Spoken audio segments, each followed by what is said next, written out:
Praise the Lord. സ്നേഹമുള്ളവരെ, പൂർവ്വകാലങ്ങളിൽ പ്രവാചകന്മാർ വഴി വിവിധ ഘട്ടങ്ങളിലും വിവിധ രീതികളിലും ദൈവം നമ്മുടെ പിതാക്കന്മാരോട് സംസാരിച്ചിട്ടുണ്ട്. എന്നാൽ ഈ അവസാന നാളുകളിൽ തൻ്റെ പുത്രൻ വഴി അവിടുന്ന് നമ്മോട് സംസാരിച്ചിരിക്കുന്നു. യേശുവിന് വഴിയൊരുക്കാൻ വന്ന സ്നാപക യോഹന്നാൻ പ്രസംഗിച്ചത് മാനസാന്തരപ്പെടുവിൻ, സ്വർഗരാജ്യം സമീപിച്ചിരിക്കുന്നു എന്നാണ്. മത്തായി 4:17 യേശു തൻ്റെ ദൗത്യം ആരംഭിച്ചപ്പോൾ യേശു പ്രസംഗിച്ചത് മാനസാന്തരപ്പെടുവിൻ, സ്വർഗരാജ്യം സമീപിച്ചിരിക്കുന്നു എന്നാണ്. ജെറമിയ 17:9 കർത്താവ് അരുളി ചെയ്യുന്നു, മനുഷ്യൻ്റെ ഹൃദയം മറ്റെന്തിനേക്കാളും കാപട്യമുള്ളതും ദുഷിച്ചതുമാണ്. മാനസാന്തരം ആവശ്യപ്പെടുവാനാണ് കർത്താവ് പറയുന്നത്. യേശു നമ്മോട് ആവശ്യപ്പെടുന്നത് അനുതാപവും മാനസാന്തരവുമാണ്. മത്തായി 6:33 യേശു പറയുന്നു, നിങ്ങൾ ആദ്യം അവിടുത്തെ രാജ്യവും അവിടുത്തെ നീതിയും അന്വേഷിക്കുക, അതോടൊപ്പം മറ്റുള്ളവയെല്ലാം നിങ്ങൾക്ക് ലഭിക്കും. ദൈവത്തിൻ്റെ രാജ്യം, ദൈവത്തിൻ്റെ നീതിയും എന്താണെന്ന് ദൈവത്തിൻ്റെ വചനങ്ങളിലൂടെയാണ് നമുക്ക് മനസ്സിലാക്കാൻ കഴിയുന്നത്. നമ്മുടെ ഹൃദയത്തിൻ്റെ അവസ്ഥ നമുക്ക് ബോധ്യമാകുന്നതും ദൈവത്തിൻ്റെ വചനങ്ങളിലൂടെ നാം കടക്കുമ്പോഴാണ്. നമ്മുടെ പാപത്തെക്കുറിച്ചുള്ള അനുതാപവും പശ്ചാത്താപവും ഉണ്ടാകുമ്പോൾ നമ്മിൽ മാനസാന്തരം ഉണ്ടാകും. നാം പാപങ്ങൾ ഹൃദയത്തിൽ സൂക്ഷിച്ചുകൊണ്ട് ദൈവത്തോട് പ്രാർത്ഥിച്ചാൽ ദൈവം നമ്മുടെ പ്രാർത്ഥന കേൾക്കുകയില്ല. നമ്മിൽ നിന്ന് ദൈവം മുഖം മറയ്ക്കുകയാണ് ചെയ്യുന്നത്. യെശയ്യാ 1:15 കർത്താവ് അരുളി ചെയ്യുന്നുണ്ട്, നിങ്ങൾ കരങ്ങൾ ഉയർത്തുമ്പോൾ ഞാൻ നിങ്ങളിൽ നിന്ന് മുഖം മറയ്ക്കും. നിങ്ങൾ എത്ര പ്രാർത്ഥിച്ചാലും ഞാൻ കേൾക്കുകയില്ല. നിങ്ങളുടെ കരങ്ങൾ രക്തപങ്കിലമാണ്. യെശയ്യാ 1:18 കർത്താവ് നമ്മെ മാടി വിളിക്കുന്നുണ്ട്.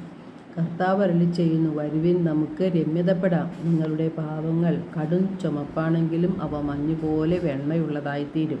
രക്തവർണ്ണമെങ്കിലും കമ്പിളി പോലെ വെളുക്കും. കർത്താവ് നമ്മോട് ആവശ്യപ്പെടുന്നത് അനുദപിക്കുവാനും മാനസാന്തരപ്പെടുവാനുമാണ്. അപ്പോഴാണ് കർത്താവ് നമ്മുടെ പ്രാർത്ഥനകൾ കേൾക്കുകയും അനുഗ്രഹിക്കുകയും ചെയ്യുന്നത്.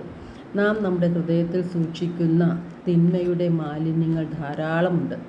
നാം അധികം പ്രാധാന്യം അവർക്ക് കൊടുക്കാറില്ല. അതത്ര തിന്മയാണെന്ന് നമുക്കത്ര ബോധ്യവും ഇല്ല. നാം ഹൃദയത്തിൽ സൂക്ഷിക്കുന്ന വിദ്വേഷം, സ്വാർത്ഥത, അഹങ്കാരം, ജഡിക പാപങ്ങൾ, അത്യാഗ്രഹം, വെറുപ്പ്, ഇതെല്ലാം നമ്മെ അശുദ്ധരാക്കി മാറ്റുകയാണ്. ദൈവത്തിൽ നിന്ന് നമ്മെ അകറ്റുകയാണ്. നാം ഇതെല്ലാം ഹൃദയത്തിൽ സൂക്ഷിക്കുമ്പോൾ ഇതൊന്നും ആരും അറിയുന്നില്ല എന്നാണ് നമ്മുടെ വിശ്വാസം. എന്നാൽ നമ്മുടെ ഹൃദയം കാണുന്ന കർത്താവുണ്ട്. ദൈവത്തിൻ്റെ മുൻപിൽ ഒന്നും മറിഞ്ഞിരിക്കുന്നില്ല. ദൈവത്തിൻ്റെ കണ്ണുകൾക്ക് സൂര്യനേക്കാൾ 10,000 മടങ്ങ് പ്രകാശമുള്ളതാണ്. ദൈവത്തെ നമുക്ക് കബളിപ്പിക്കാനും സാധിക്കുകയില്ല. മത്തായി 15:18 തിരുവചനം പറയുന്നു, വായിൽ നിന്ന് വരുന്നതെല്ലാം ഹൃദയത്തിൽ നിന്നാണ് പുറപ്പെടുന്നത്, അത് മനുഷ്യനെ അശുദ്ധനാക്കുന്നു. ദുശ്ചിന്ത, കൊലപാതകം, പരസംഗം, വ്യഭിചാരം, മോഷണം, കള്ളസാക്ഷ്യം, പരദൂഷണം ഇവയെല്ലാം ഹൃദയത്തിൽ നിന്നാണ് പുറപ്പെടുന്നത്, അത് മനുഷ്യനെ അശുദ്ധനാക്കുന്നു. അപ്പോൾ ഹൃദയത്തിൻ്റെ നിറവിൽ നിന്നാണ് അധരം സംസാരിക്കുന്നത്. ജെറമിയ 4:14 കർത്താവ് അരുളി ചെയ്യുന്നു, നിന്റെ ഹൃദയത്തിൽ നിന്ന് ദുഷ്ടത കഴുകിക്കളയുക, എന്നാൽ നീ രക്ഷപ്പെടും. എത്ര നാളാണ് നീ ദുഷിച്ച ചിന്തകളും പേറി നടക്കുക? നമ്മുടെ ഹൃദയത്തിൻ്റെ അവസ്ഥ കണ്ടിട്ടാണ് ജോയേൽ പ്രവാചകനിലൂടെ കർത്താവ് അരുളി ചെയ്യുന്നത്. ജോയേൽ 2:13 നിങ്ങളുടെ ഹൃദയമാണ് വസ്ത്രമല്ല കീറേണ്ടത്, നിങ്ങളുടെ ദൈവമായ കർത്താവിങ്കിലേക്ക് മടങ്ങുവിൻ. നമ്മുടെ ഹൃദയത്തിൽ മാനസാന്തരമുണ്ടാകണം. എങ്കിൽ മാത്രമേ സ്വർഗരാജ്യത്തിൽ പ്രവേശിക്കാൻ നമുക്ക് സാധിക്കുകയുള്ളൂ. എല്ലാവർക്കും ഒരു നല്ല ദിനം ആശംസിക്കുന്നു. ദൈവം നമ്മെ ഓരോരുത്തരെയും സമൃദ്ധമായി അനുഗ്രഹിക്കട്ടെ.